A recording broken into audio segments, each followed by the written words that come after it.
Hello and welcome. This is Lights Out, and away we go with the episode. We're the Formula 1 podcast for fans and by fans. I'm Will, and as I look across the digital garage, as always, I'm joined by my co-driver, shall I say my co-host Sam. Hi Sam, how are you? Hi Will. Hello listeners. I'm very well, thanks. Yeah, not too bad. How was your weekend? Very good. I was at a wedding on Friday, the day after Friday. A friend of the podcast, Henry's, it was his wedding on Friday at Kew Gardens. We had a lovely day there, very special. His speech was so good that it brought a tear to my eye, which is quite a hard feat to achieve. So Wow. Yeah, props to him. And then was sort of continuing the wedding celebrations on Saturday, and then was at the 100 cricket on Sunday. So a very full-on weekend. Were you there? You were there for the tie, weren't you? At the Oval? Yeah, the tie at the very end. So it came down to the final ball, and they literally came down to like a VAR type review to check if he was in, and he was just about in. So it was Tom Curran.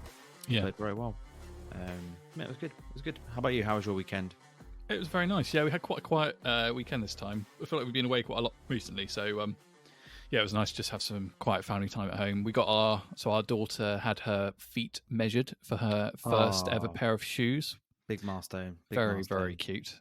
So yeah, she's got some nice, cute little pink booty things. Has she got her driving shoes yet for when her racing career? Yeah, well, I'll tell you what, given how expensive I should imagine those are, I'll probably wait until she's growing a little bit more, because otherwise we'll have to buy some new ones every week. But yeah, that was quite nice. And then I obviously watched Arsenal lift the first silverware of the season, Will. Congratulations. The mighty Arsenal beat Man City at Wembley to win the what was formerly the Charity Shield, but they had to change the name because they remembered they weren't giving any money to charity. It's now known as the Community Shield, and it's pretty meaningless. It's a bit of a friendly, but still nice of them to win that game. So yeah, it's been a good weekend actually. Very good. Well, congratulations on the first trophy of the year, Will. Yeah, and you'll probably view as a very important trophy. Hopefully the first of many for you and the Arsenal fans listening as well. So Formula One, we've got our summer break now, well and truly underway. Halfway through the season. So the F1 factories may be shut, but the Lights Out content factory is still open and producing some great content. So yeah, we thought we'd do a bit of a season mid-season review. I've got a range of questions to ask you, Sam, to get your views on, and through that, I'll be able to get some insights into your views on the season so far. And if you'll have heard throughout our post-race discussions, we've been talking about the sport as a whole and how it suffered because of Max's domination. We might cover that, but we're not really going to cover sort of big thematic stuff. We're just going to pick up a lot of different questions, and we should have a good range of answers, and we should cover quite a range of the grid. So I'll start with the first one. What would you give the season out of 10? Ooh. 2, probably. Yeah, wow. A 2. That high. Yeah, well, I don't know. One feels like, I don't know what would have to happen for it to be a 1, but I'm going for 1 because I feel like that. Really? Yeah. We've had the same team win every race. Yes. We've not had anything else exciting happen really across the season. It's been it's been a hard watch. I mean, just thinking back to Spa, the fact I fell asleep for a good 15 minutes of it and I wasn't excited for the race is a bit concerning. But anyway, that's about my deep thoughts of Formula 1. But so what, you're going for a 2 then? Yeah, so the podcast as a whole has given the season a 1.5 out of 10. The only way is up. We'll do this again at the end of the season. We could have gone up quite a bit. If Lewis gets a win, that's going straight up to a things to a 3 or 4. Can only get better. Yeah, exactly. Yeah. Exactly. Fingers crossed. Very good. And who's do you think's been the best driver so far this season? Is that a serious question? Yeah. Probably Max Verstappen will. Really? Yeah. Why? What's he done? What's he done that's so impressive? Well, he's done absolutely nothing wrong for seemingly ever now. I don't know. I read some stat. It was something ridiculous that in 2 years or something, he's finished first. No, in 3 years, he's finished first 41 times. Wow. Second, 13 times. Third, a handful of times. Fourth, a handful of times. And he's never finished below fifth or something in 3 years without when the car's been running, when the car's not broken down or he's been crashed into or something like that. I've got a stat that I can match you with that. I think this season he's won 93% of the points available. Yeah, that's pretty scary, isn't it? Really, it's an amazing achievement. It is. I mean, it is an amazing achievement. I know we jest, kind of semi-jest on this podcast about the fact that his domination is making the sport quite difficult to follow and watch at the moment. But you do kind of just have to take your hats off to him a bit. He's doing an amazing job. He is embarrassing his teammate on a Yeah. weekly basis. And you can just tell, I mean, the way the other drivers talk about him, like even when he starts way down the grid, he started races in like 13th, 14th this season, and everybody they've spoken to pre-race just said, well, Max will be passed at some point. And he always is, and he wins every time. So yeah, you just have to kind of marvel at his brilliance. I mean, there's no denying Red Bull have done a great job as well. And Adrian Newey, we talk about him a lot. Clearly a genius, developed a great car, fantastic. But it takes a pretty special driver to do what he's doing at the moment, and he's doing it all in cruise control as well, which is even more scary. Yeah. At some point, he's going to be challenged by someone, and he And can what go up a level probably. fair, fair. And what do you think is the sort of one thing that is making him such a strong driver? What's the one thing he's doing that is sort of putting him the next level? Apart from winning all the races, is there one trait that he's got that he's just excelling at that is sort of leading to success at the moment? Uh, Probably racecraft and patience. I think we have talked a bit about this before with in reference to some other drivers. I mean, like he was a bit like this 3 or 4 years ago, where he would drive the car as quickly as humanly possible. He couldn't really be told to drive it any slower. He burned through his tires quite a lot. And in this kind of Pirelli era that we are living through at the moment, protecting your tires and finding a way to drive quickly without burning through your tires to an extent that it costs you is quite a difficult skill. And only a few really, I think, have managed to do it properly. And obviously, Hamilton's an easy comparison. He's probably the other one. He's well known for his ability to do that. And I think this last couple of years in particular, like he's just so calm and comfortable, knows how quickly he needs to drive to win the race rather than worrying about how quickly he could drive the car. And he just knows he's got pace in hand over everybody. So he just looks incredibly relaxed. Yeah, it looks like a walk in the park basically every weekend at the moment. I think that's probably it. His relaxed kind of approach to racing is just allowing him to sort of waft through the season, picking up trophies every week, basically. Yeah, But yeah, have you got any immediate thoughts on him? And yeah, I'd agree with that. I think I think you're completely spot on. A couple of years ago, he was aggressive every time he was on the race circuit. Everything was flat out the most aggressive he could possibly be. Whereas he doesn't seem to be. He kind of holds that. We've seen this season. He's not needed to be as aggressive, and that I think that aggressive nature forced him to make mistakes in the past, where that he's kind of like say been so relaxed he doesn't need to pull out that level. And I think it goes that really aggressive level when he's up against someone that's really rivaling him, and we've not seen that really since 2021 with the battle between him and Lewis. I think as well, just consistency. He just looks so comfortable being flat out in that car, and he just he turns up and can just make it absolutely work. And I think that we talked about in the Spa episode, his racecraft and the way he was just attacking the corners compared to his teammate in the exact same car was mighty impressive. And I think that's a sign of greatness right there. But yeah, no, I think you're right. They're definitely one of the standout drivers of this season for his achievements so far. how about you? Assuming you haven't picked Max. No, Who have you gone I've for? actually picked someone else. I've gone for Lando Norris, which is might be considered a bit of a left field choice, especially for me, as I'm not the mega Lando Norris fan in the world. I think he's actually had a really, really impressive season.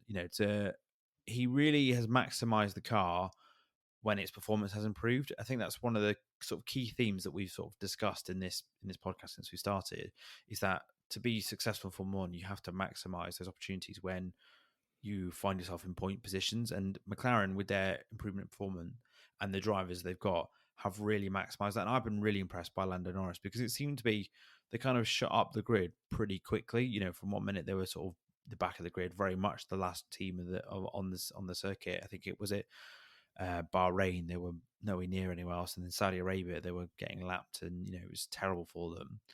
And then I think it was Austria. I thought it was just such an impressive performance, the way that he held off Hamilton and sort of dueling with Sainz as well. And then went on a real run of podiums as well, with Austria, Silverstone, and then Hungary, which was unexpected. And from McLaren, they also did get the sprint one in Spa as well with Oscar. I think as well, he drove that bad car really well, and he really pushed it, and he really drove it really hard. And so, I think this is probably for him, probably been one of his most important and most impressive seasons in the sport, because he's really justifying the hype around him. I think there was a lot of, when he first burst onto the scene, there was a lot of hype about him because he was scoring points quite unexpectedly, but people were sort of fair play as a rookie or as someone new in the sport, you're doing really well. Whereas now he's coming across as sort of one of the top talents, which I think is probably really important for him if he wants to A, get a seat at one of the top teams, or B, be seen as the leader in that McLaren team with a really competitive new teammate. So yeah, that's my reasoning for. I think Lando's probably been one of the best drivers this season. Any thoughts on Lando's performance? Yeah, I'm really glad you picked him actually. Yeah, I think obviously McLaren have come a long way from where they started the season, but I'm minded to agree with you, particularly about the first sort of 5, 6, 7 races of the year.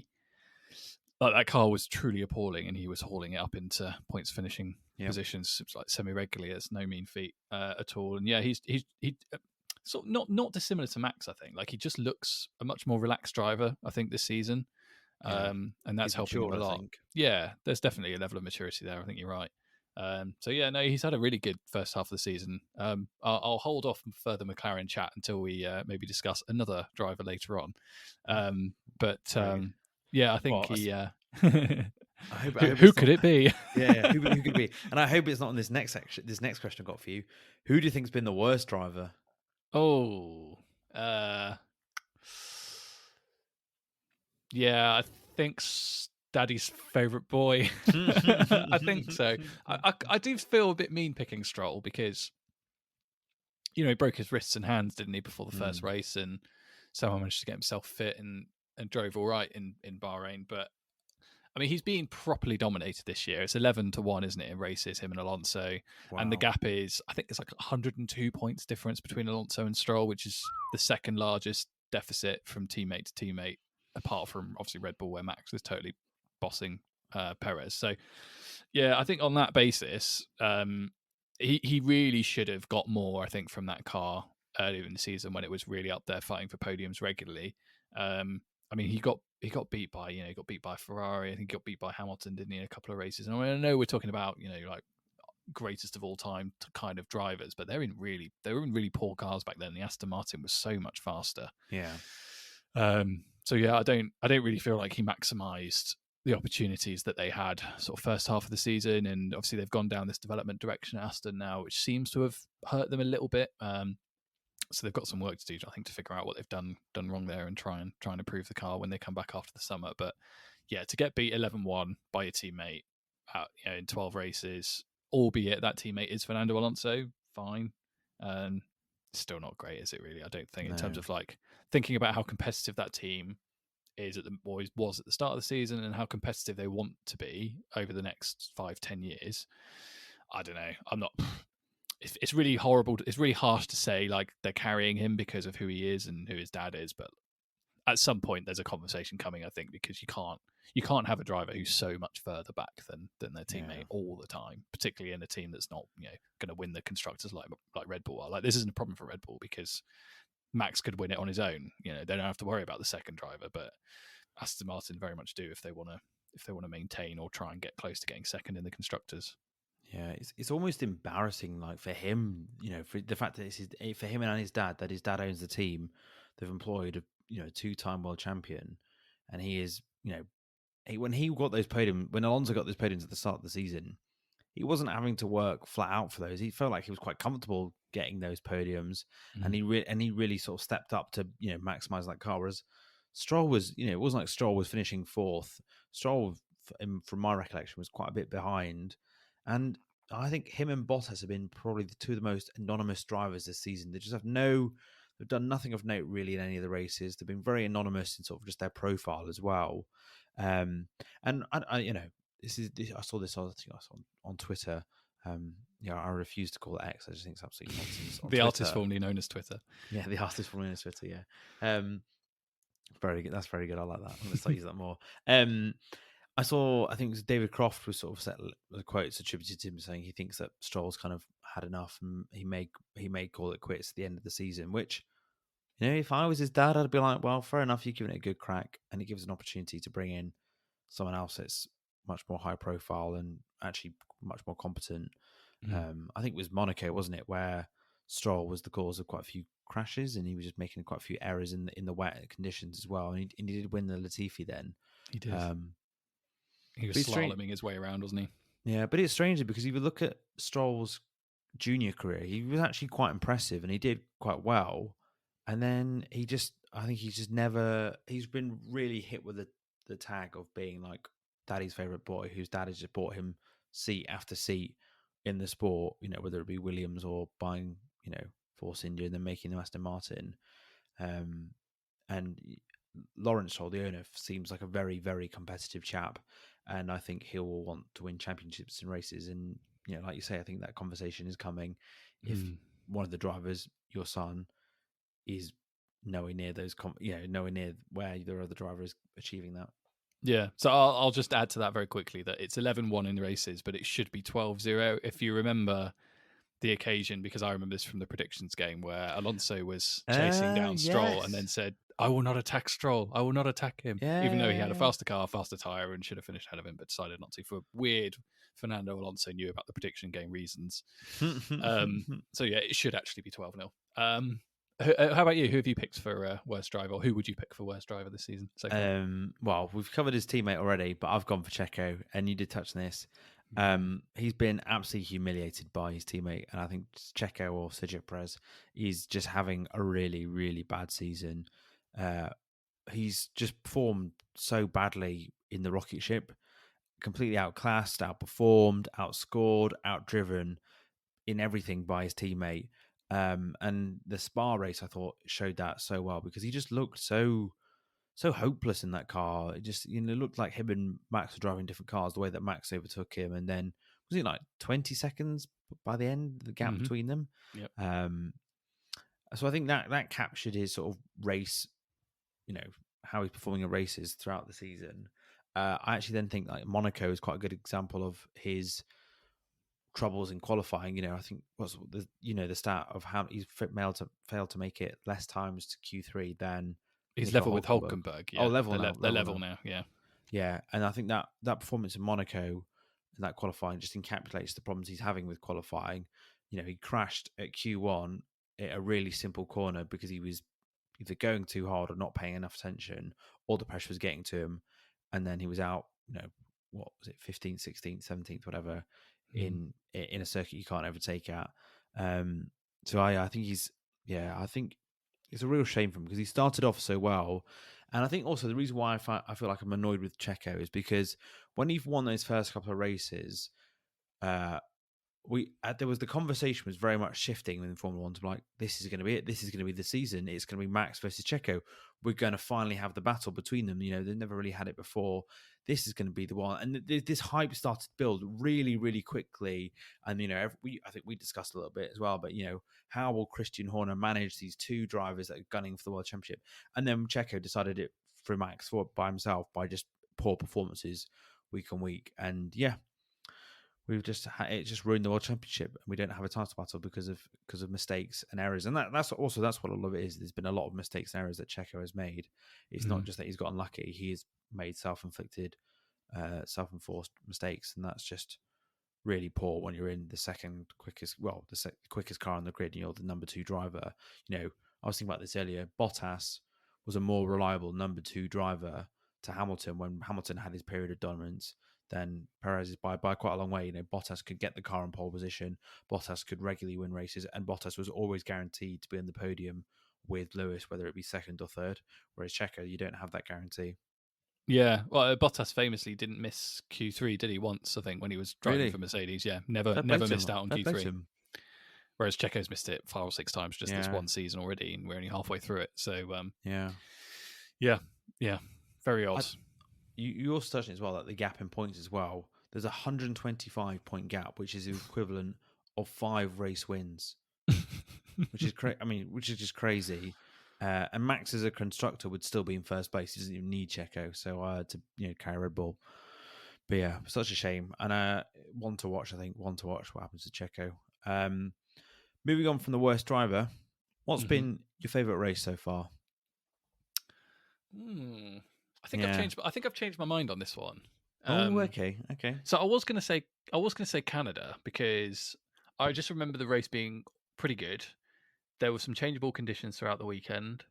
A couple of safety cars brought the pack close together, and Max only finished 8-9 seconds ahead of Alonso in second, and Hamilton was in third. And Hamilton and Alonso had quite a good little tete-a-tete going on, didn't they? For second. So I remember Canada being quite good, but the fact that all I can remember is that it was quite good, and that Max won the race. Do you remember with the bird in the Oh yes, yeah? And yeah, the dead bird, I wrote bird, yeah, death in the notes for the podcast, which cracked you up. which I didn't see coming. Yeah, yeah. Oh, cool. Yes. Fond memories. If you're not listening to that episode, go to the end of the Canada episode just for that last couple of minutes, just to hear me absolutely lose it. Sam surprised me with a very good joke. So I was going to pick Canada for that. Well, not just the Bants reason, but Not because for the the bird. race was all right. No, not in honor of the bird. I'm actually going to pick Monaco, Ooh, which I don't think. Honestly, I don't think I would ever pick Monaco as my favorite race from any season that's ever happened ever. wow. But Wow. this time, So what did it do to you that made you so think? Is that because the rest of the races have been so bad, or was it actually an absolutely like astounding race? so the race wasn't amazing. It was all right. The race was quite good, but again, like changeable conditions. It rained. Like we talked about Stroll, he was basically doing like toboggan, like sliding around, crashing into everybody. That was quite funny. So yeah, the changeable conditions made it a bit more interesting. But I think it was just the qualifying that got me that weekend. I mean, there's something about the fact that the lap is so short, it's so downforce heavy that Max Verstappen and Red Bull couldn't just streak off into the distance and like finish on pole 8 tenths faster than everybody else. It's just not possible in Monaco under any circumstances. So it brought everybody a bit close together naturally anyway. We obviously had the Fernando Alonso chasing pole. Everybody was like all over that hype train because they thought Aston Martin would be good in Monaco, and they were. And then Max did Max things in that. Do you remember that last sector where he was like 4 or 5 tenths down or something stupid going into the final sector and just absolutely sent the car like I've never seen it sent at Monaco before. Yeah. Hit the barriers a couple of times, like kissed them on the way around and stuff, and then ended up putting it on pole. And it was just it's one of the best laps I think I've ever seen, and one of the best qualifying sessions I've ever seen as well. So I think for that reason, I'll probably pick Monaco because the race was quite interesting for Monaco. The little asterisk there next to it because it was Monaco, but primarily because of how good the qualifying was. I'll pick Monaco, I think. How about you? Do you remember anything else from those, or do you want to talk a bit about your favorite, or was your favorite one of those? I was going to say I remember also in that Monaco race that it could have been if Aston Martin hadn't scuppered their strategy with Alonso, he probably would have won the race because of the weather conditions. So that was quite a good factor as well. And I agree with you that qualifying lap for Max was greatness. Like to find that so much time in such a short sector and to put the car, do things with the car that we've never seen before in a street circuit like that, and to for it not to end up in carbon fiber everywhere and the front wing destroyed and the wheels rolling off was incredible because it was like an amazing end to their qualifying session because he was the last one to finish. And actually that probably is something about the sport this season. Qualifying has probably been more entertaining than some of the races, which is something we probably didn't think we'd say a couple of years ago when it was quite a bit of a snore fest. You didn't need to watch qualifying, whereas now I feel like I have to always watch qualifying because I think sometimes we get the most drama. My favorite race has actually been Australia. It obviously wasn't because I overslept and I missed the first bit of it. That was really annoying. I'm still quite annoyed at my alarm clock for that. But actually, I thought the end of the race was just carnage, pure chaos. We had the red flag when Albon crashed, and then we had the restart where Sainz collided with a couple of people, and the two Alpines took each other out, and then we had all the chaos of them finishing under. They just came in after the safety lap, didn't they? So they finished in like a really straight line, basically, which is quite all bunched up together. And then with the penalties as well.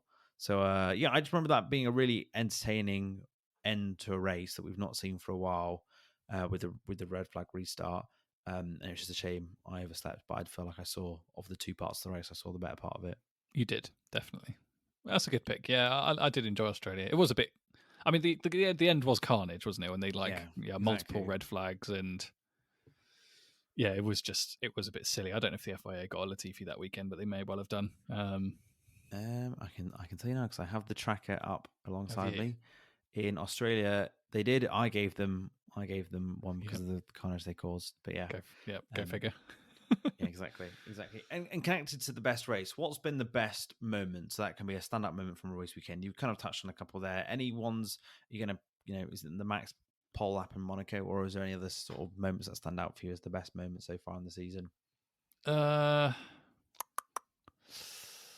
it's a really This is a really British biased fanboy selection, but and I bear in mind I was many beers deep by the point at which this happened. But I think Hamilton's pole in Hungary probably does it for me, Nice, because nice. I like that you were beers deep as well for that. I was, and it is, to be fair, it's probably the only time this entire season where I've thought, oh, that makes Sunday really good, because you've got two kind of rivals on the front row, and it didn't materialize, say la vie, kind of in line with the rest of 2023, sadly. But the feeling I had at the time when he got it, and to out qualify Max, under any circumstances this season, I think we mentioned it before, only Hamilton and Leclerc have managed to out qualify Max and put the car on pole so far this season. So, as in not in a Red Bull.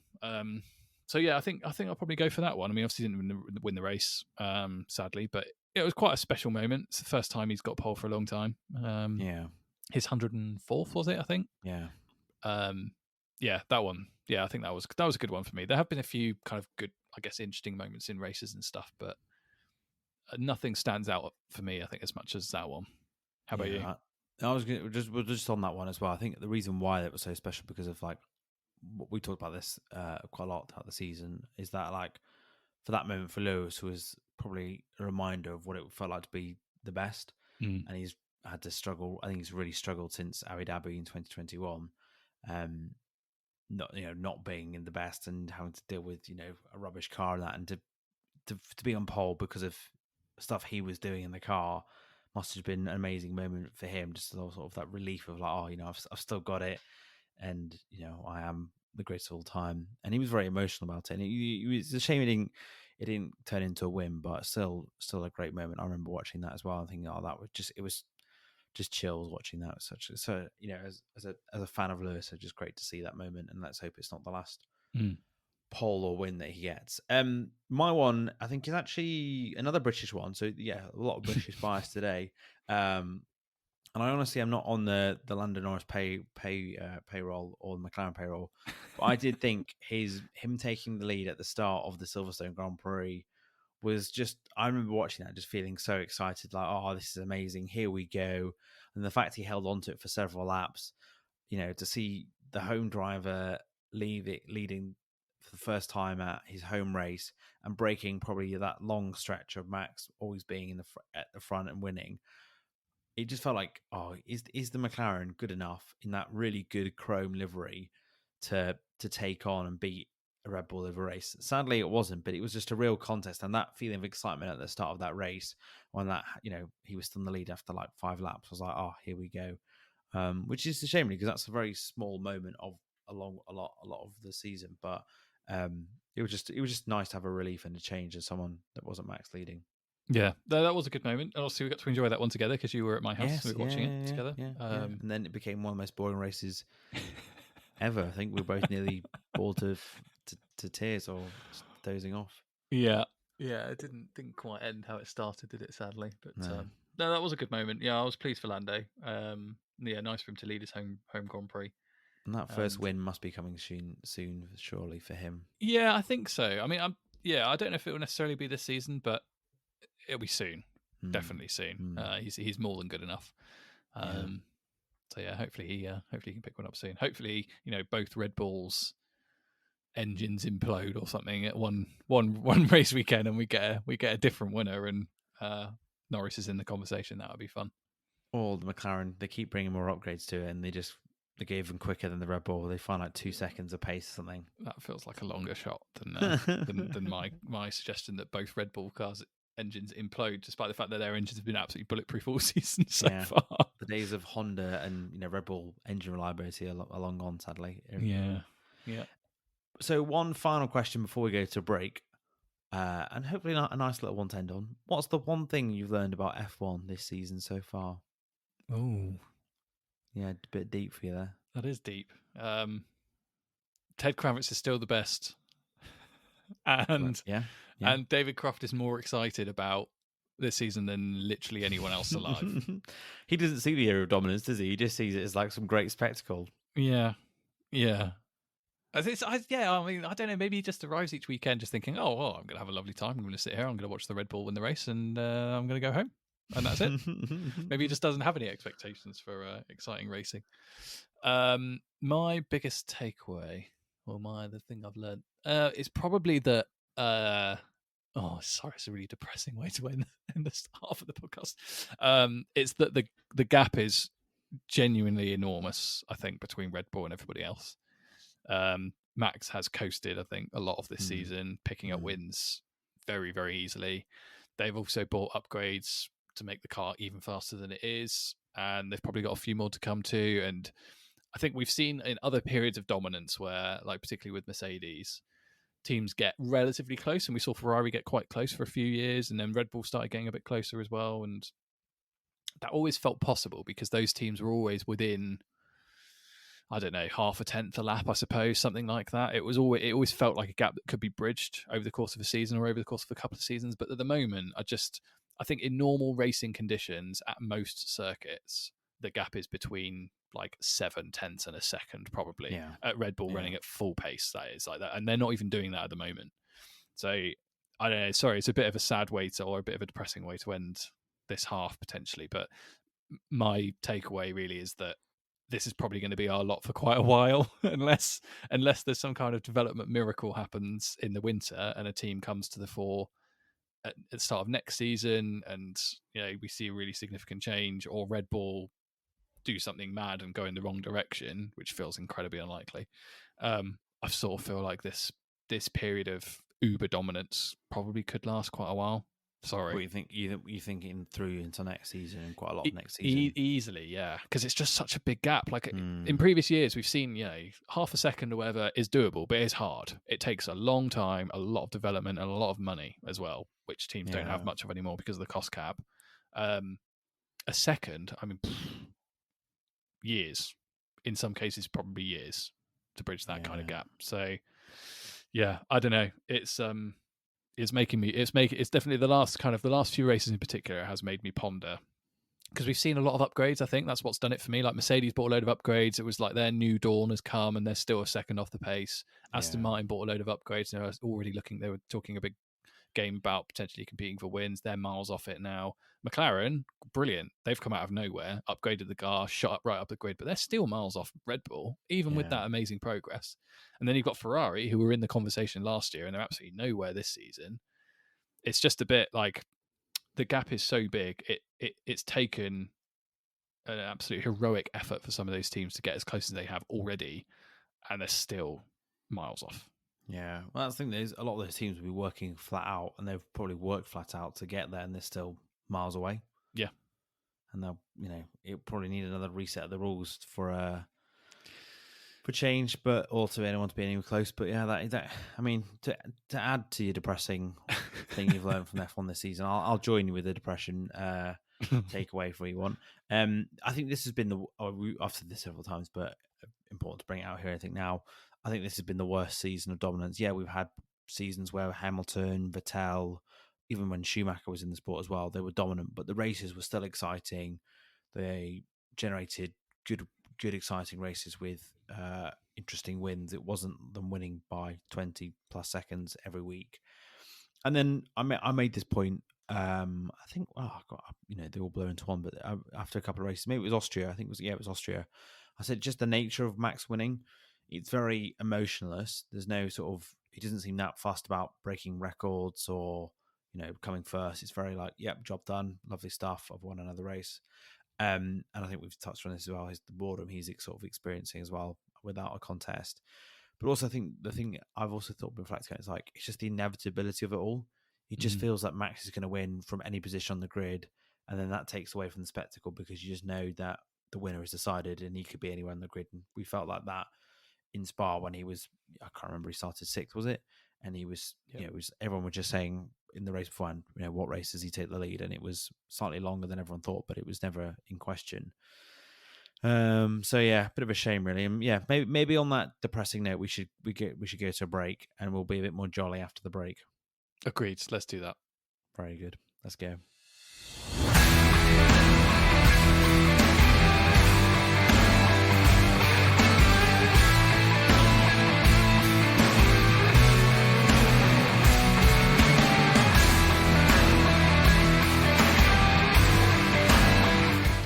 Hello, welcome back from the break. Hope you had a jolly old time. Hopefully, you weren't in a depressive state because of the tone at the end of the first half. So we're going to bring it back up, and Sam, to bring up the energy and to bring up the positivity, the optimism, and the joy of Formula One, as that is what we should be talking about and how we should be, despite the boring season we're having. But anyway, back to the joy. I've got a fun one for you. What's your favorite Latifi that you've given so far this season? Okay, so I've just opened the tracker to remind myself of who I've awarded Latifi's to. There's a real range, I think, across the season. Yeah, yeah. Yeah, and I only given one to the FIA. That feels a bit light. I think I'll have to improve that in the second half of the season. Yeah, there's a few here that like tickled me a little bit. So I'd forgotten about my Sky graphics and sound one that I gave for Saudi. Do you remember? It was because they had the new leader graphic, which they're still using. By the way, they are still using it as they show the leader change on the grid on the TV. Well, particularly in that period after, we remember we mentioned why Lando took the lead of the race in Silverstone. The bloody graphic came up, and I'm like, we know, we're watching it live.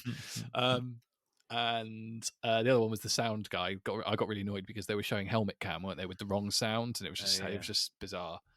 And then a few others. Stroll's got one, obviously. Ferrari, of course. AlphaTauri, FIA. I gave Max one last week, didn't I, for being a pest? No, I think my favourite is probably Cara Delevingne, awarding her a Latifi. Just the fact, just reading that back's tickled me a bit from the British Grand Prix. So if you've forgotten, listener, she was on the grid before the race, as many celebrities tend to do, and as is the expectation, Martin Brundle went round and tried to interview her and her kind of posse before the race, and they refused Martin Brundle, and he had made like a little sassy remark about, I'm sure it would have been fascinating, and then walked off. But they're all obliged to talk to Martin Brundle. It's kind of one of the things that they're expected to do in exchange for a free pass onto the grid, where they get to enjoy everything that us mere mortals would never get to. And she refused, or her team refused, and it got a bit spicy, as has happened in previous Grand Prix down the years, where Martin Brundle's tried to talk to a big A-list person and they've told him no, and he's had a bit of an argument with them about it. That one's probably my standout Latifi this year so far. If I said to you when we started this podcast that you'd be giving out a fictional award to Cara Delevingne because something she's done at a Formula One race weekend, you would have thought I would have been sniffing glue or something. Like this. Yeah. I think that's definitely my most. That's one of my funniest ones. Whenever I think about it, just so funny that you gave her an award for that. I just had a quick look at yours and noticed you gave the FIA 3 in a row. That's pretty good. I like that a lot. Yeah. I can't remember the one in Saudi, but Australia, they obviously cocked that one up. And then Baku was the one where the pit lane manager decided to let people start walking around before the final lap of the race. And they almost got hit by Ocon, which was quite entertaining as well. Perez as well for his... Rosberg tickled me. I remember when you gave Rosberg one. That one did make me laugh. What was one for Rosberg? He was just being a bit of a one on the Sky, wasn't he? On the Sky. Sorry, I sound like my dad now. But on Sky, he was being a particularly precocious pundit, I think. Yeah, and Christian Horner didn't like him, and then he tried to suck up to Lewis as well, and Lewis was having none of it. Yeah. Yes. I forgot about that one. I think my favourite one though has to be the person that I gave my first ever Latifi to, which feels like a lifetime ago now, was Esteban Ocon, because the reason why I like this one is because I had to give it for the same reason for two different race weekends, when he broke and then met his own record for getting the most penalties in a weekend. So I don't even remember in Bahrain, he got 3 penalties because the first one was when he started in the wrong starting position. Then he didn't serve the penalty correctly, because that's when I think the Alpine team were touching his car. They started unscrewing something, didn't they? Yeah, before they were allowed to. And then he got one for speeding the pit lane as well, which was an amazing achievement to get 3 in a weekend. And I didn't think we'd see it again the same season, let alone from the same driver. And he's duly delivered in Austria, when throughout the race he didn't get a single penalty. And then the whole track limits GP debacle, where they kind of realised they'd not applied track limits properly during the race. And there've been, hundreds of instances of people breaking it. And he ended up getting one for basically driving his own circuit, because he abused track limits so many times. So he got 3 penalties for that. And he didn't obviously get this penalty till after the race. So I imagine him being on that flight home must have been very angry when he got that text through or saw that coming through. But yeah, I thought it was very entertaining. I'm intrigued to see if he's going to do it again. He could he do a hat trick of the hat trick? Wouldn't rule it out. Wouldn't rule it out. But yeah, I'm excited to see who else is going to get Latifi. We've yet to have a Latifi-less weekend, which is I feel there's a couple of times we've been scraping the barrel of stuff to give a Latifi to, and no one has yet got a Latifi from both of us in the same weekend, which we can always do if someone does something so monumentally stupid, like crash their car on a couple of laps ago at the final race of the season, which causes a safety car, which then means the FIA don't apply the rules properly, and then means the world championship gets wrongly given to the wrong driver. Just like like that. Yeah. Just think of like someone like Nicholas Latifi to 2021. And the damage that causes sport. But we might get into something like that, but we'll see. It's We'll like a see. stain on the tapestry of Formula One that will never go away, isn't it? That one. No, and it's nice that we've remembered it with our Latifi awards. And I should say, I would strongly recommend following us on Instagram by the next race weekend, because there is some very good Latifi content that we've got planned that's going to come out. And it's sadly not an interview with Nicholas Latifi or an award ceremony with Nicholas Latifi, but something that we've pulled together. So yeah, definitely give us a follow, and yeah, on our Instagram account. So moving on from the Latifis back to something a bit more serious. What team do you think needs to improve in the second half? Who's had a bit of a shocker that needs to turn things around going into the second half of the season? Ferrari. Yep, we're moving on. No, yeah. I mean, considering where they were last year, challenging for the championship, it all went to pot, obviously, and in some cases it went up in smoke as their cars caught fire in Austria, etc. Yeah, they've got a lot to do, I think, Ferrari, because there are a few things at play. So one, they were challenging last season, and they've clearly gone backwards this season. They are now behind McLaren, Mercedes.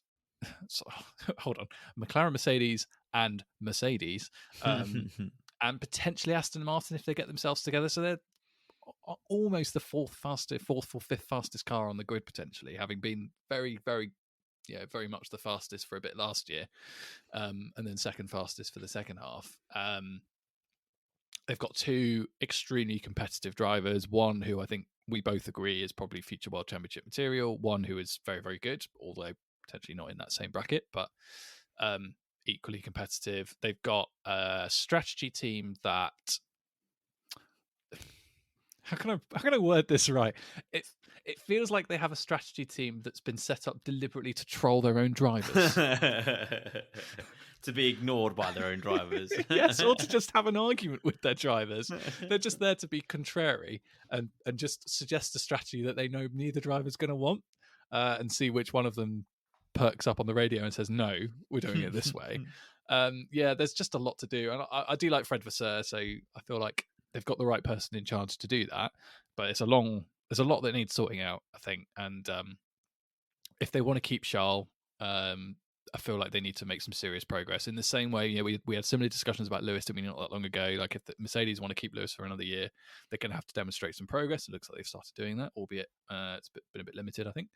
But in Ferrari's case, definitely, like, Charles not signed a new contract yet. There's rumours that he will sign a new one, but exactly the same way with Lewis, there's been rumours he's going to sign a new contract for like 4 months and hasn't.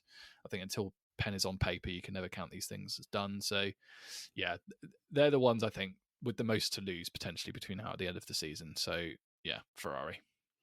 Just on Ferrari and on Fred Vasseur, we've not really seen him make his mark as the leader yet, have we, of that team?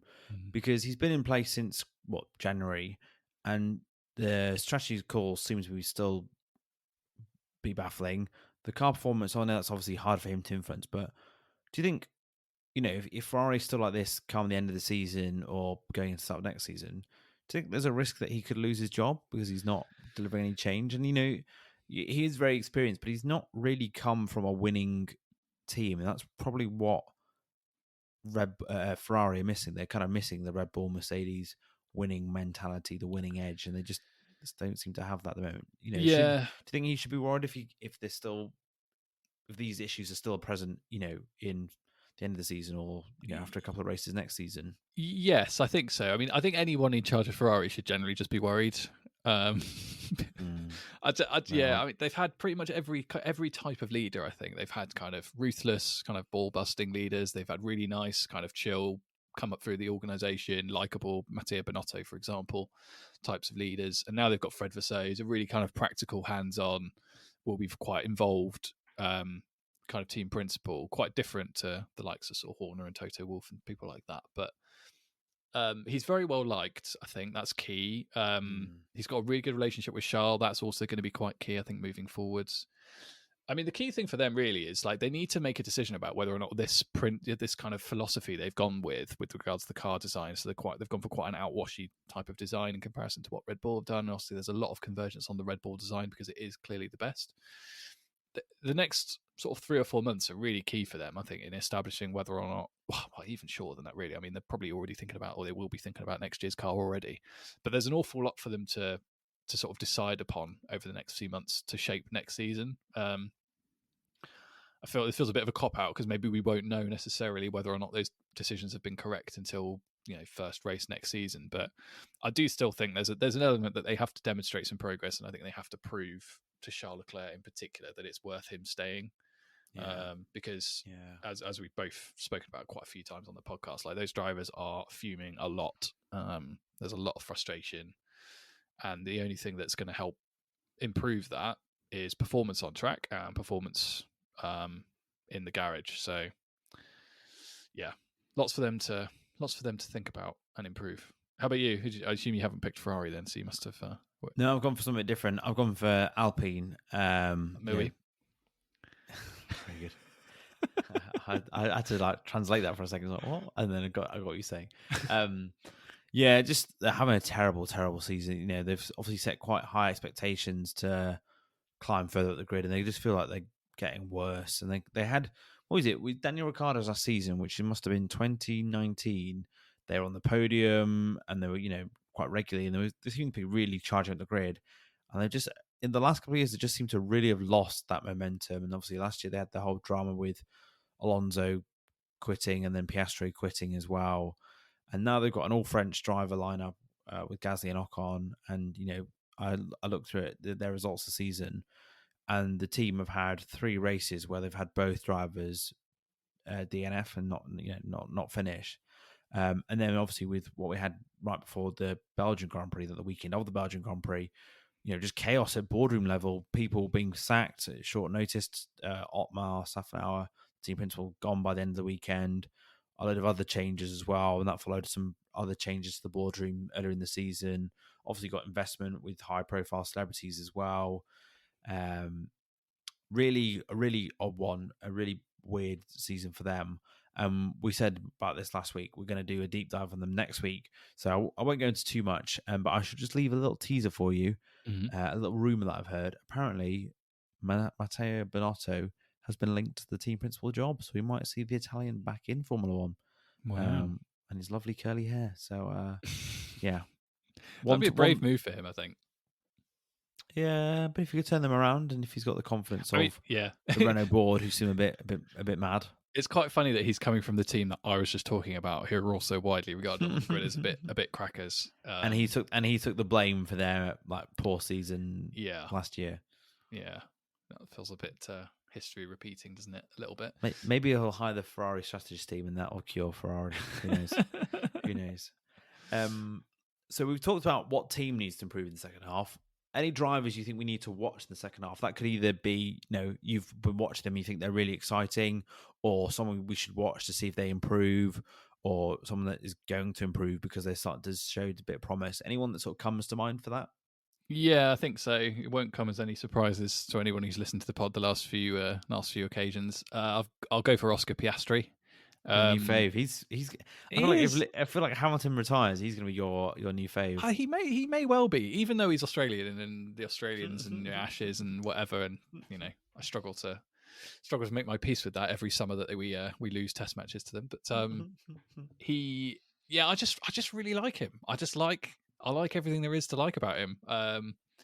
He's a really, really good driver. Bear in mind, this is rookie season, first time in Formula One, never driven these cars before, never driven these cars around these circuits in those conditions before. He had Lando comfortably covered for pace in Spa, which I did not see coming at all. Like, Lando is extremely highly rated. I mean, we talked about him at the top of the podcast already. He is really good. So for Piastri to be like on merit faster than him throughout the weekend, and obviously had his little incident with Sainz at the start into the first corner. I think that's really exciting. So yeah, I mean, McLaren, they've obviously recruited very well, not just on track but off it too, and taken some really good steps forwards. I think they are the team that I will be watching most carefully, probably over the next little while anyway.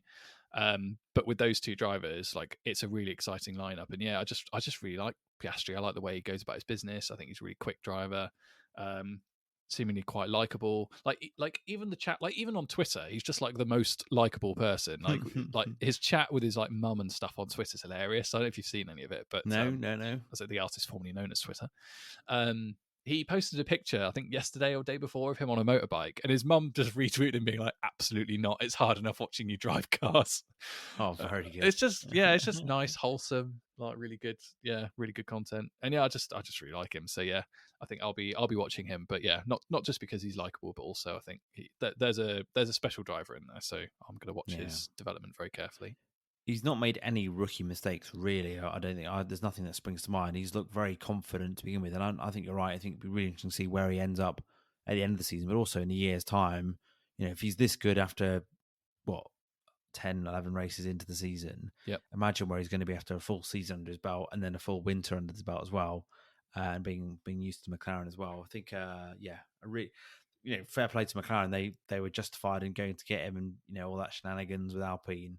Mm-hmm. He's obviously paid that back and that faith and lived up to the hype from that infamous moment last season. And also, I get the sense that he's not a very, like you say, his personality is not very sort of like out there.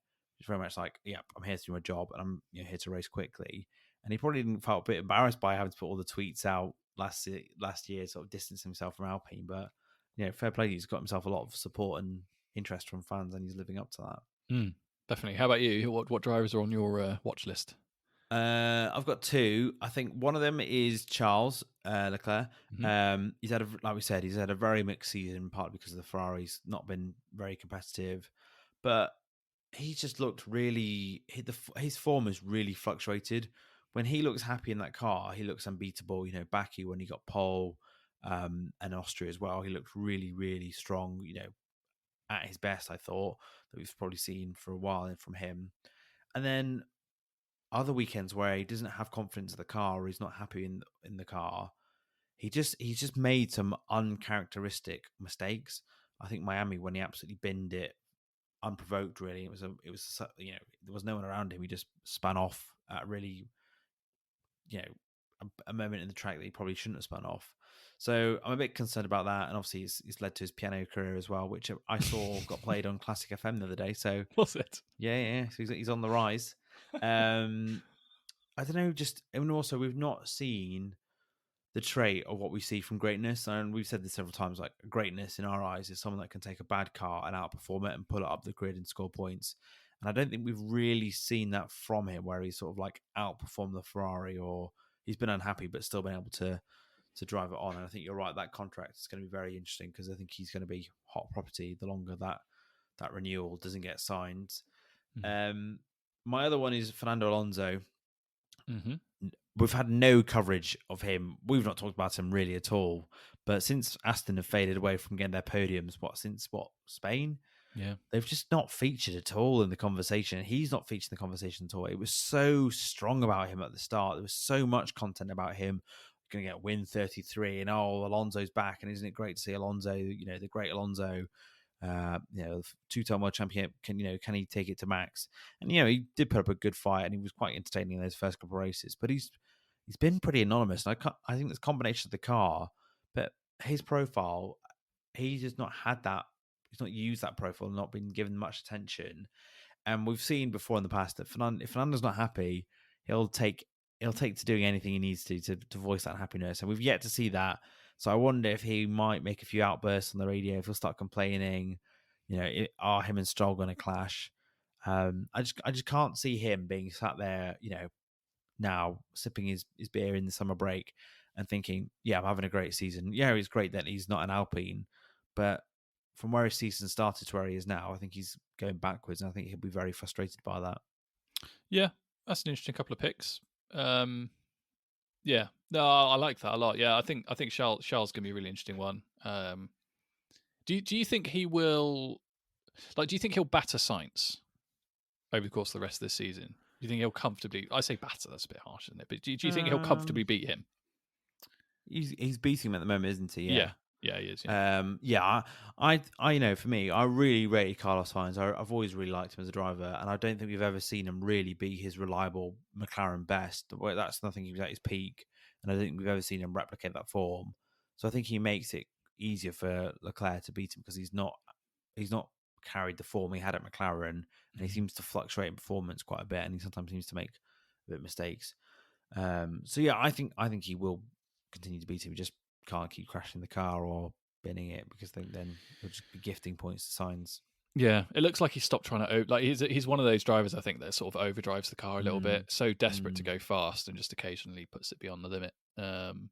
He seems to have sort of made his peace with where the car is at the moment, which is good for him, I think, from a racecraft perspective. Yeah, Alonso will be really interesting. I don't think we're too far from a outburst of some kind. But yeah, we'll see. I don't know. Maybe this new Fernando. Maybe we've underestimated this new Fernando Alonso, and or maybe they're just paying him so much to keep him quiet. maybe he signed something. It's in his contract somewhere. It's an NDA. He signed an NDA whilst doing the job that he can't say anything publicly about. You cannot be yourself on the radio. There's a private setting for ranting. Yeah, maybe. Okay. You can only use the radio to praise my son Lance. Yes, who's my favorite boy. Moving on, we've only got a few left to go now. What race are you most looking forward to in the rest of the season that's coming up? Ooh, well, we've got a couple of my favorites left. I always look forward to Japan, but it's going to be a bit. I think it's going to be a bit early in the season for us to see much. I don't know. Well, we'll see. Unless the weather's carnage and we see some fun there. So I will look forward to that one, but I'll probably say Brazil. I think it's late enough in the season that I would hope some other teams maybe have caught up a bit to Red Bull and we'll see something a bit more exciting. And I have also listed Brazil as that's when Lewis will win his race this season kind of prediction. So fingers crossed for that. Because I think any situation where a Red Bull doesn't win a race is going to be quite an exciting race, frankly. Yeah. So yeah, Brazil for me. How about you? Well, I was just going to say the race in Suzuka, when you said it was early, a bit early, I thought you were going to say it's an early start. It does start at 6 o'clock on a Sunday morning, so that's going to be a bit grim. But yeah, I think Brazil is always a classic, and I've massively hyped up Baku this year, saying, "Oh, it's going to be crazy, it's going to be carnage," and it wasn't. So I'm going to go into the pod before the Brazil race. I'm going to massively underplay it. I'm definitely not going to predict a Lewis win, but then it will happen. Okay, that's what I did at Silverstone. I said, "Oh, Lewis is going to walk it," and then he was nowhere. But anyway, I'm actually really excited to see Vegas. I've played it on the game only once, but it was quite good fun. I just think it's going to be a real spectacle, and I think it's going to be quite different to any other race that we've seen. I think the amount of celebrities are going to be there, seeing the location. I think it'll be quite cool. It could be the most exciting thing that happens once the title's sort of crowned.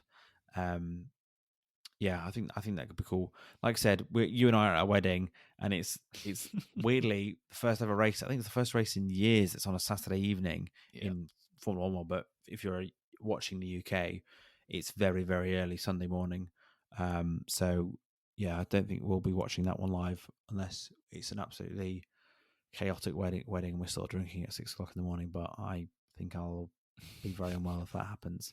So yeah, back to Vegas. I think that'd be very entertaining. I'm quite excited for that. And hopefully it's not Miami when Miami came onto the circuit and onto the calendar and massively disappointed. It was because it was a terrible circuit. But from what it looks like, it's quite a high speed track, and you have a great view of all the different landmarks on the Vegas Strip. So yeah, fingers crossed. Now, so for our final question, I've got for you, Sam. I went back and I went and looked at our predictions that we made in our first ever episode. And yeah, this is episode 24. So yeah, we go us. So in that first episode, I asked us both to make realistic and outrageous predictions for the season. Now, I say you are absolutely on the money. You may not be winning the predictions game, but you are winning the prediction at the start of the season game, which is definitely not a game, but we can make it into a game if you want. You said for your realistic prediction that Hamilton will beat Russell, Sainz, and Checo in the championship, and he's probably going to do that. He's not. I Oh, think the only one who's got to beat is Checo, right? yeah, yeah, he's And he's 40 something points behind Checo now, isn't he?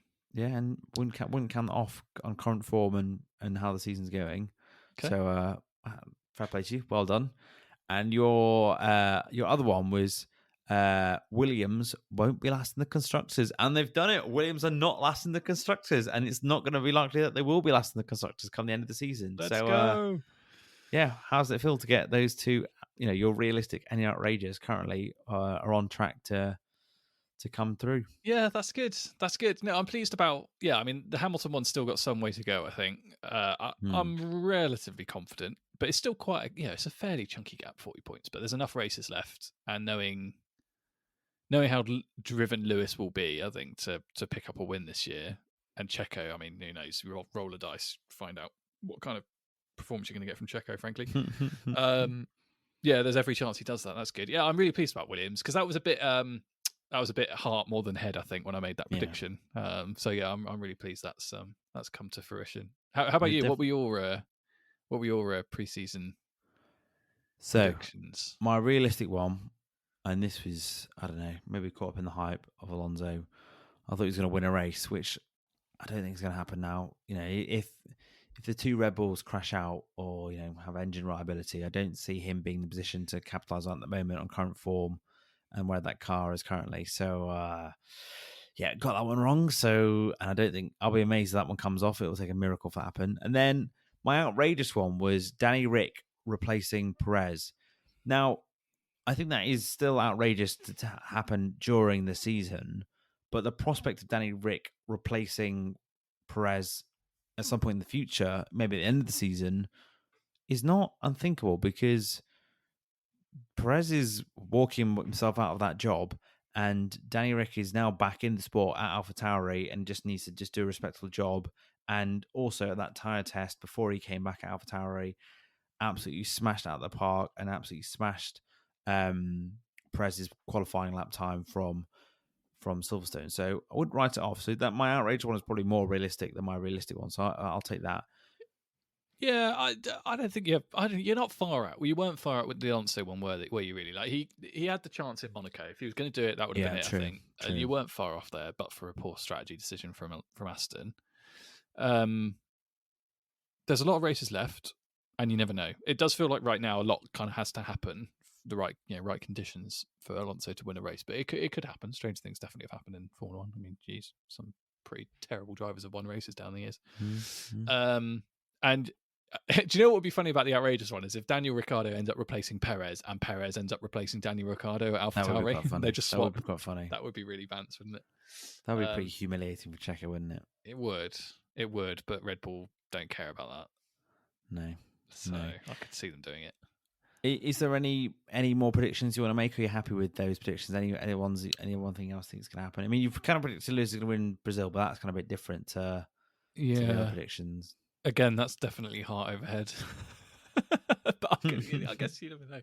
I mean, say, do you think Red Bull?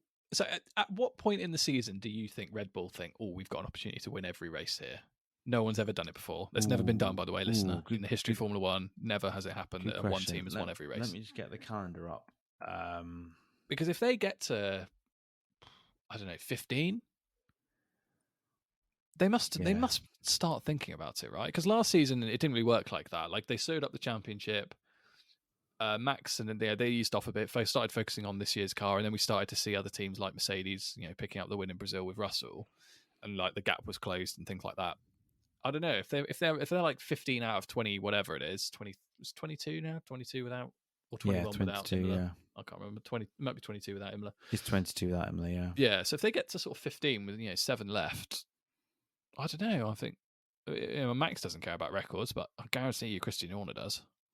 Yeah, but Christian's been very, very sort of guarded about what he says about records. He's trying to be very sort of modest, I think. Well, I yeah. don't think he wants to be gloating, but I think he'll have a, we'll probably see this in Drive to Survive when this comes out next season. He'll be saying, yeah, we knew we were going to win every race season. I reckon. So I reckon. So it feels a bit of a cop out. So once we've got to Brazil, which is the 20th race of the season, Mm. so there's two after Brazil, that I think it's on, which feels a bit cop out because there's only two races. But I think actually after Japan, which is the 16th race of the season, Mm-hmm. I think if they've won Japan, I think that's when they'll know it's on, because it's then you've only got 5 races to go. Qatar, I think that'll be quite straightforward. Austin as well, fine. Mexico, Red Bull are usually always quite good in Mexico because of the high altitude. Yeah. Brazil, a bit of a gamble, but Max is usually quite good in Brazil. And then Vegas, it looks quite a straightforward circuit. It's not the most complex. And then Abu Dhabi, Max always finishes strong at Abu Dhabi. So So yeah, another question then: do you think they will? yeah.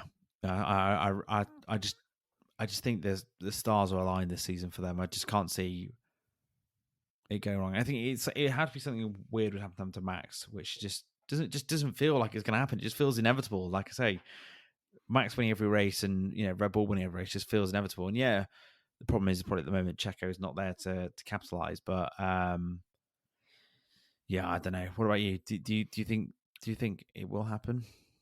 It feels crazy, but then if you said to me at the start of the season, Red Bull will win all the races up till the summer break, I would have said no way. Something weird would happen. So I feel like this season just nothing weird is going to happen. What makes me think it's possible is even if they had to basically take an entire new car and start from last, there are some circuits I'm really confident Max would still win the race from last. Yeah, And that's Yeah. not all of them between now and the end of the season, but there are quite a few that I think that he'd still walk it and finish 10, 15 seconds ahead of second probably. So it's that level of dominance that makes me think they potentially could. I mean, it is quite outrageous to think that a team could win every race because there's 22 of them. A lot can go wrong in Formula One. All it takes is for one weekend for your driver to pick up a puncture or have an incident, whatever. It would be an unbelievable achievement if they did. Here's an outrageous prediction for you. If Red Bull win every race this year, I will predict Max will just retire in December. Well, I've said that. I've called that before. Because I don't feel like there's a better peak than that. Like No, you've I won your agreed. third world championship. Your team's won every race. I You don't mean, care about records. maybe you're just a bit like, I'm going to do something else now Yeah, for a bit, and then maybe yeah, come back. I don't know, but yeah, I do wonder. yeah. And also, I was going to flip it on its head. Is it a more outrageous prediction that Red Bull won't win a race? No, I don't think so. A lot can happen in a Formula One race. Because also it's only one Red Bull, right? Like Checo is not going to totally batter everybody else on the field every weekend. True. There will be weekends where he is outside the top 10, for example, in qualifying, and maybe he'll put it up to like third or fourth, but he won't. Like as we've seen recently, like he won't put the car into first from further down the grid like Max does. So all it takes is for that lead Red Bull to have a problem on the right weekend, and we'll see somebody else win the race. Yeah, I think. and also, I think you're right. Like, it depends what Checo turns up for the second half of the season. Like, if his form is going to fluctuate, then yeah, it probably is not unlikely to happen that another team will win a race. But if he comes back and is actually rediscovers his form and his confidence and can just reliably get the car into Q3 and then being second or third every weekend, could happen. Could happen if Max Or goes down. maybe Danny Ricciardo picks up a win in Red Bull after he's replaced Checo this season. Oh, that'd be amazing. Would that make it bearable watching Red Bull win? Well, Yeah, for another weekend, you take it. I think Danny Rick as well. The thing is, right, if you put Danny Rick in that Red Bull, I think he gives Max a bit more of a contest. Yes, Max is next level, but I still think Max gets a bit more of a challenge from Danny Rick. And I also think Danny Rick, when he's on form, his racecraft is phenomenal. Like, there's some races he's won which he had no right to win. He's outdriven that car, played really good overtakes, outmaneuvered, just like absolutely smashed it. And so he's got that skill of being very good at like turning up at a race and like, right, I can go and win this. And he's won 7 races. So I think it would be, and also for what's happened with Danny Rick, losing his way at McLaren and now come back. If he did end up in a Red Bull, I think that would be and ended up winning a race. I think it'd be an amazing moment. It would probably be the highlight of the season for me. I think I'm a big fan of the Honey Badger, and that'd be very good. That would be very good Netflix TV as well. It would. Yeah, you're right. It would. Very good. And so just to end on, not a question, but just to remind you, dear listener, that with our predictions game, we didn't start it from the race, but I am currently leading by 14 points. You are. So it's all on to play for with the remaining races to go. So it'll be interesting to see what the gap is come the end of the season and who will be wearing some Red Bull merch at the start of next season. Fingers crossed. I think let's agree this then. Whoever loses, if Red Bull win every race this season, whatever merch they buy has to be some kind of commemorative 2023 season Red Bull have won everything kind of Okay. item. Yeah. Okay, I like that. Okay. That's very good. I mean, that'd be quite funny. Imagine that paying for that and then coming through the door. I'm like, for goodness sake, well, why on earth have I agreed to this? But yeah, that'd be quite funny. I do. Well, with 14 points of deficit, I'm a bit worried about that particular. But also that final race, if they're still not lost a race by the final race, we're going to be very dreading those predictions because especially if it's close to the predictions game as well. But yeah. So there you go. That's our mid-season review for you. Lovely. Thanks very much for joining us. Remember to subscribe and leave a review on your podcast platform of choice. If you enjoyed it, why don't you share it with a friend? Hopefully they enjoy it as much as I have enjoyed doing the podcast with you, Will. Oh, very nice, Sam. Very sweet. No comedy today. Just a sincere. I've enjoyed this podcast with you. Very good. Follow us on Twitter at Lights Out Lads, and on Instagram we are at the Lights Out Pod. Will, sacre bleu. Very good. You were weighing up doing a very good but probably controversial French accent, so I'm glad you've gone for the just saying sacre bleu. I think it's best for Anglo-French relations that I don't do that particular voice on a podcast. Don't want to get cancelled. No, definitely not. Yeah. But yeah, deep dive on Alpine, that'll be fun. A fun chat. Yeah, it should be interesting. Good to look at a current team that's sort of lost its way. Don't think we need to tease it any more than that. So yeah, make sure you join us next week. That's all from us. All the best. And goodbye. Bye-bye.